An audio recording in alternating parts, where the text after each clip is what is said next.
네, 글로벌 이슈 통해서 우리 장의 투자 포인트 짚어보겠습니다. 한국투자증권 김권진 팀장 자리해 주셨습니다. 어서 오세요. 네, 안녕하십니까? 네, 미국 증시 3대 지수 모두 상승 마감했습니다. 나스닥은 이틀 연속 종가 기준 사상 최고치를 기록했는데요. 기술주들의 강세 이어지는 가운데 또 개별 이슈도 전해졌습니다. 첫 번째 이슈 살펴보도록 하죠. 테슬라 2분기 판매량을 발표했습니다. 예상치를 크게 웃돌면서 종가 기준으로 1,200달러 선을 돌파를 했습니다. 어떻게 보시나요? 네, 그렇습니다. 엊그저께 1,000달러 돌파할 때도 와, 신고가다! 네. 라고 하면서 박수 쳤던 게 있는데 벌써 1,200이네요. 20%가 짜자잔 이런 위로 올라가고 있는 모습입니다. 앨런 머스크가 실적이 잘 나올 걸 알고 미리 어떻게 보면 알려줬죠. 야, 우리 실적 잘 나올 것 같아 라고 우리 직원들한테 먼저 공유를 해줬고 네. 이런 이슈가 나오면서 신고가를 갖고 실제로 실적이 빠바밤 이렇게 흐름이 나오고 있습니다. 실제 1,200달러라는 이런 어떻게 보면 의미 있는 숫자가 계속해서 좀 돌파가 되고 있는 모습이다라는 거 얘기를 해드리겠고, 시총 자체도 이제는 전 세계에 어떻게 보면 자동차 업계에서 넘버원이 되고 있다라는 거 이야기를 해드리겠습니다. 그만큼 주가의 흐름이 긍정적이다라는 거 안내를 해드리겠고, 또 테슬라 같은 경우가 공장 가동이 어떻게 바로 이 코로나19 사태 전과 이제 어떻게 보면 비슷하고 올라서고 있는 모습입니다. 그만큼 가동이 잘 되고 있다라는 겁니다. 그만큼 어떻게 보면 수요는 넘쳐납니다. 테슬라 차를 사고 싶어하는 이런 사람들은 넘쳐나고, 어떻게 보면 여기에 대한 이런 이슈로 계속해서 끊임없이 나올 것이다 라는 얘기를 해드리겠습니다. 실제 이 전기차가 잘 팔리면 우리나라는 어떻게 해야 된다? 박수 쳐줘야 된다라는 거. 왜? 우리나라도 어떻게 보면 전기차의 어떻게 보면 핵심이죠. 어떻게 보면 배터리 부분에 어떻게 보면 이런 기업들이 많이 있기 때문이다라는 거 이야기를 해드리겠습니다. 대표적으로 뭐 LG 화학이 어제 뭐 지나가는 이런 기사로는 전 세계 1위 뭐 이렇게 이런 얘기가 막 나오더라고요. 실제 이런 배터리 부분에 대한 이런 것을 어떻게 보면 이제 강점을 가지고 간다라는 거 이야기해드리겠습니다. LG 화학과 삼성 SDI에 대한 얘기 계속해서 여러분들께 이야기를 해드리고 있고요. 에코프로비엔 같은 경우도 그렇고요. 뭐 포스코 케미칼, 첨보 등 이런 이 2차 전지 라인들의 이런 관심은 여러분들 언제까지 쭉 이어져야 된다라는 얘기를 해드리도록 하겠습니다. 네, 이렇게 또 사실 2분기 판매량 발표 이전부터 3거래일 연속으로 신고가 랠리를 이어왔는데요. 결국 2분기 판매량 9만 650대 기록하면서 예상치를 크게 웃돌았다는 점 다시금 짚어드리겠습니다. 현재 시간외에서도 계속해서 상승세 이어지고 있습니다. 두 번째 이슈 살펴보도록 할까요? 또 이제 도큐사인에 대한 보도가 나왔는데요. RBC 캐피탈이 목표가 210달러로 상향했습니다. 전자결제 관련주인데 계속해서 신고가를 또 기록해주고 있거든요. 네. 전자결제 여러분들 계속해서 이것도 얘기를 해드리고 있죠. 실제 계속해서 돼야 되는 거다라는 겁니다. 네. 우리가 점점 미래 사회로 지금 현재 진입을 하고 있는 겁니다. 실제 오프라인으로 보는 것보다는 실제로 뭘로 우리가 주문을 하면 이렇게 쭉쭉쭉쭉 넘어오는데, 거기서 가장 중요한 게 뭐예요? 바로 이 결제입니다. 어떤 식으로 결제가 되느냐다라는 거. 예전에는 현금만 냈다. 이제는 신용카드만 냈다. 이제는 다 필요 없다. 그냥 우리가 띡띡띡 몇 번 누르면 바로 짜자잔 결제가 완료되었습니다. 그리고 이런 지갑은 스쳐 지나가고 실제 여러분들의 돈은 나가지만 어찌됐든 행복이 오고 있다라는 거 얘기를 해드리겠고요. 우리 앵커님이 이렇게 격하게 웃는 거 보니까 집에 가면 맨날 몇 개씩 쌓여 있죠? 제가 많이 말씀드렸잖아요. 네네. 오늘은 한 3개 정도 기대합니다. 네. 이제 세 개 네. 조금 더 그 소비를 좀 늘려서 우리 경기를 좀 살려주시기 알겠습니다. 바랍니다. 우리 앵커님이 좀 그런 역할 많이 해줄 거라고 생각하고요. 실제로 이 결제에 대한 게 계속해서 좀 긍정적인 이슈가 나온다는 말은, 결제에 대한 것은 여러분들이 계속해서 쓰고 있다라는 겁니다. 여러분들 요즘에 핑거로 해서 그리고 지문 인식 정도만 하면 안 되는 게 없습니다. 이제는 공인인증서 같은 경우도 이제 12월 달에 아예 이제는 없어진다고 얘기가 나오고 있을 정도로 모든 게 이 지문이나 홍채나 여러 가지 이런 것으로 모든 게 다 해결이 되고, 이 결제에 대한 게 계속해서 긍정적인 이런 이슈가 나타날 수밖에 없다라는 거 안내해 드리겠습니다. 대표적으로 NHL 한국사이버결제, KG 이니시스 등 여기 관련된 회사들은 지속적인 여러분들의 관심이 필요한 업종이다라는 얘기를 드리겠습니다. 네, RBC 캐피탈 역시 도큐사인을 두고 앞으로도 계속한 성장세를 전망해 줬는데요. 이 부분에 있어서도 관련한 종목들 역시 긍정적인 전망 다시금 짚어봤습니다. 다음 이슈 살펴보도록 할까요? 또 이제 미국에서 모건 스탠리가 투자 의견 상향한 기업이 있습니다. 렌탈 회사 에비스 버젯인데 일단 미국장에서 17% 상승을 해줬거든요. 네, 그렇습니다. 어떻게 보면 그 미래의 어떻게 보면 산업들이다라고 생각을 네. 하시면 될 것 같습니다. 앞에서도 제가 얘기 드렸던 전기차 라인들도 마찬가지로 미래의 산업이다라는 거, 그리고 전자결제도 우리가 계속해서 사용해야 되는 이런 미래. 이 미래가 뭐예요? 결국은 앞으로의 성장성입니다.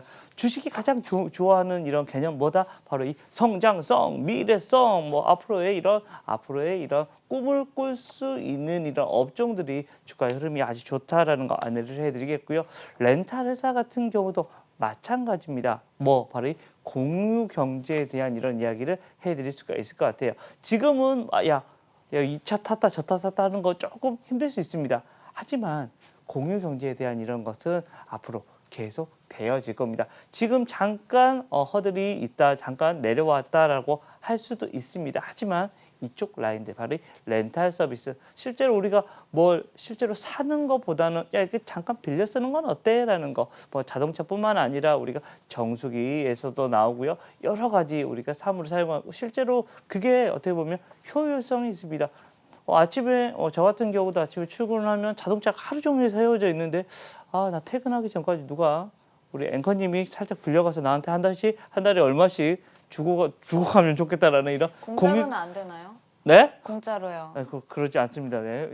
저한테 이러시면 안 됩니다. 네. 실제로 이렇게 모든 걸 이렇게 공유 경제로 이루어질 수 있는 모습이 나타난다라는 거 얘기를 해드리겠고요. 거기에 대표적인 주자들이 있습니다. 바로 이 코이 같은 경우가 있고 에이지 네트워크스, 그리고 에이지 렌터카 같은 이런 여러 가지 이런 공유 경제에 이런 앞서 나가고 있는 회사들이 있으니까요. 이쪽 라인들은 여러분들 앞으로 계속해서 봐보셔야 되는 이런 회사들이다라는 얘기를 드리겠습니다. 네, 특히나 또 경제 재개가 더욱더 활성화될수록 이 분야는 또 긍정적인 전망이 나올 수 있기 때문에 렌탈사에 대해서도 짚어봤고요.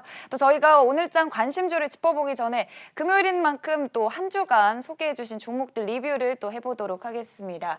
일단 월요일부터 살펴보도록 할까요? 워닝 머티리얼즈 어떻게 보시나요? 조금 올라주기는 했는데 반도체주 전반적으로 일단 이번 주에 조금 강한 상승세를 보여줬었거든요. 네, 주가 어제부로 해서 한 거의 10% 가까이 계속 올라가고 있는 네. 모습이 나오고 있는 것 같습니다. 추천하자마자 급등을 했었고 하루 쉬었다가 다시 한번 급등, 또 어제는 살짝 쉬어주는 모습이 나타나고 있는 모습인 것 같습니다. 주가의 흐름 계속해서 위로 올라가고 있는 이런 차트이기 때문에 어떻게 보시면 되냐면 5일선 매매하시면 될 것 같습니다. 즉 5일선이 깨기 전까지 모르겠다, 나는 갈 때까지 가보자 하면서 이렇게 네. 외쳐보자라는 얘기를 해드리도록 하겠습니다. 두 번째, 인록천단 소재가 조금 많이 아쉽네요. 그런데 제가 추천하자마자 그날은 조금 하락을 하고 그 다음날까지 밀렸다가 다시금 올라와주고 있는 모습이 나오고 있습니다. 얘들 이상한 회사가 아니라 실적이 나오는 회사입니다. 실적이 3분기 때부터 어떻게 보면 좀 긍정적으로 흘러나올 수가 있는 모습이 나오고 있으니까요. 주가의 흐름들 좀 더 기대를 해보자라는 거 안내를 네. 해드릴 수 있습니다. 바로 이 LG 디스플레이에 대해 어떻게 보면 광주 공장 라인이 가동이 되고 폴더블 폰에 대한 이런 얘기가 계속해서 나오면서 주가의 흐름은 조금 더 긍정적으로 바라볼 만하지 않나라는 얘기를 해드릴 수 있을 것 같습니다. 그렇게 또 반도체 관련 종목들 역시 조금 소개를 해주셨고 수요일에 또 스튜디오 드래곤을 꼽아주셨는데 이번 주 또 큰 이슈였죠. 한학령 해제 기대감과 함께 또 강하게 올라주긴 했는데요. 앞으로 또 계속해서 긍정적인 모습들이 나타날 것 같아요. 한알령뿐만 아니라 얘는 무슨 관련주입니까? 버릇되면 코로나19에 관련주입니다. 어떻게 보면 우리가 넷플릭스라고 읽고 스튜디오 드래곤이라고 쓴다라고 할 수 있을 정도로 이 스튜디오 드래곤은 거기 관련된 주식이다라고 판단을 하시면 될 것 같고요. 주가의 흐름이 제가 추천한 날 그냥 쏘쏘였다. 그러다 어제 다시 한번 밤밤밤 위로 쭉 위로 올라와 주고 있는 모습이 나타났었다라는 거 안내를 해드리도록 하겠고요. 주가의 흐름도 좀 긍정적이다. 그리고 어제 얘기해드렸던 슈피겐 코리아 같은 경우도 그렇습니다. 실제 우리가 뭐 아이폰 SE가 생각보다 잘 팔리고 있다라는 거 안내를 해드리도록 하겠고요. 주가의 흐름도 조금 긍정적으로 갈 수 있다. 그리고 하반기에는 뭐가 있어요? 바로 얘들의 어떻게 보면 주력 폰이 아마 또 아이폰이 또 한번 등장을 한다라는 거 얘기. 얘들 뭐 하는 회사니까? 아이폰 액세서리 만드는 회사니까라는 거. 아마존에 가면 얘들이 항상 올라와 있다는 거 다시 한번 이야기를 해드리겠습니다. 네, 이렇게 또 이번 주 소개해주신 종목들도 간략하게 짚어봤고요. 또 금요일장, 오늘장 관심주 어떤 종목 뽑아주셨는지 살펴보도록 하겠습니다. 오늘장 관심주 어떤 종목 들고 오셨나요? 네, 오늘은 나노엔텍 가져왔습니다. 나노엔텍 뭐하는 회사다? 뭐 어떻게 보면 의료 장비 기술을 어떻게 보면 얘기를 해드릴 수 있을 것 같습니다. 이 회사 뭐 바로 이 SKT의 자회사입니다. 그동안 좀 많이 급등이 돼서 이거 조금 무섭네라고 저도 무섭긴 합니다. 근데 올라가고 있고 5일선이 깨지지 않고 있다라는 거 안내를 해드리도록 하겠고요. 의료 장비가 소형화 된다는 거 여러분들 잘 아실 겁니다. 실제 여기에 어떻게 보면 주력이 될 수 있고 칩 하나로 이거 어떤 것을 모든 걸 다 검사해 갈 수 있는 하나의 어떻게 보면 의료의 어떻게 보면 혁신이 나타나고 있는 게 바로 이 나노엔텍이다라는 거 얘기를 해드리겠고 이 소형화가 되고 대중화가 된다는 건 앞으로의 이런 주가의 흐름이 어떻게 보면 나노엔텍에 대한 밝은 미래가 지금 현재 보이고 있는 게 아니냐라는 얘기를 해드릴 수 있을 것 같고요. 어찌됐든 이 차세대 체외 진단 기기의 어떻게 보면 선두 주자로 지금 현재 나노엔텍이 열심히 달려가고 있고 바로 뒷배에 누가 있어요? 바로 SKT가 열심히 그래 우리의 차세대 동력으로 한번 밀어줄게라고 이렇게 외치고 있는 회사가 바로 이 나노엔텍이다라는 얘기를 드리겠습니다. 네, 오늘장 관심주 의료기기 업계 선두주자로서 나노엔텍 꼽아주셨습니다. 지금까지 한국투자증권 김권진 팀장이었습니다. 고맙습니다. 네, 감사합니다.